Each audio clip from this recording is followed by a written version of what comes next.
In this video, I'm going to be going over the top 5 mistakes that I have seen Dungeon Masters do that ruin their games. So let's just jump straight into it. Mistake number 1 is taking away player agency. This is first on my list because it is a very big one. Do not railroad players at a micro level. Let them overcome challenges how they want. It's awesome if you have a way that the puzzle can be beat or the trap can be taken care of, but if the players come up with a awesome creative way to beat the trap or puzzle, don't stop them because it's not what you thought of. Let them make decisions.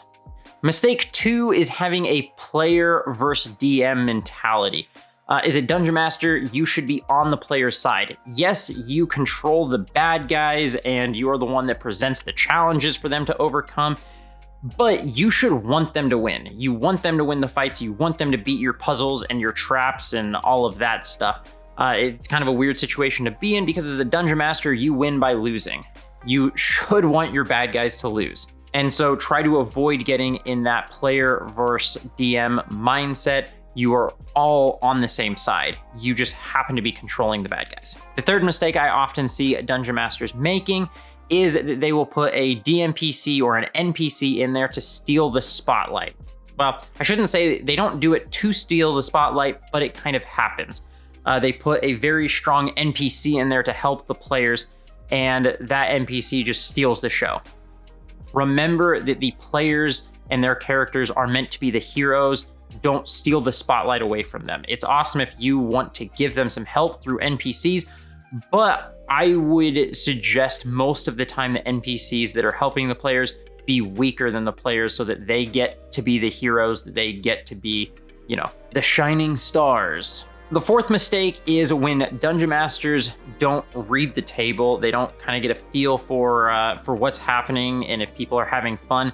This most often presents itself in pacing. So if your players are shopping and there's just one person that's talking or asking questions and the rest of the players are just kind of sitting there playing on their phone, push the story along. Whether, again, it's shopping or talking to someone, or if they're just getting bored wandering through the wilderness because you have them rolling all kinds of ridiculous checks, I don't know. If they don't seem like they're having fun, push the game forward, change things, but you should be paying attention to your players to see if they're having fun or if you need to be making adjustments. The other is a little bit of personality management when you're reading the table. If there's one player that seems to be stealing the show and is the only one that's talking, try to engage some of the quieter players. Or if you have a problematic player, you ultimately might need to kick him out of the group, to give him the boot. You don't want to run away all of your good players to keep bad players. That's generally doesn't work out well.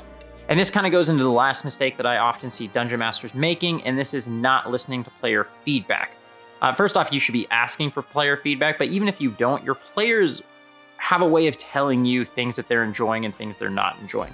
If all of your players have grumbled about a homebrew rule you use, you might want to consider getting rid of it. Remember, it's about the group fun, and you are just one person at the table. You're also the person that controls the rules, and so don't prioritize your fun and things that you want to do over everyone else. Obviously, take into consideration what you want to do and what you find fun. You shouldn't feel like you're forced to run a game that you hate, but just be mindful of the experience that your players are having. So those are my top 5 mistakes that I often see Dungeon Masters making. If there's any that you disagree with, you can let me know in the comments, or better yet, if there's any that I missed that you want to add on to, also drop those in the comments. If you enjoyed this video, consider liking it and subscribing for some more content, and I will see you next time.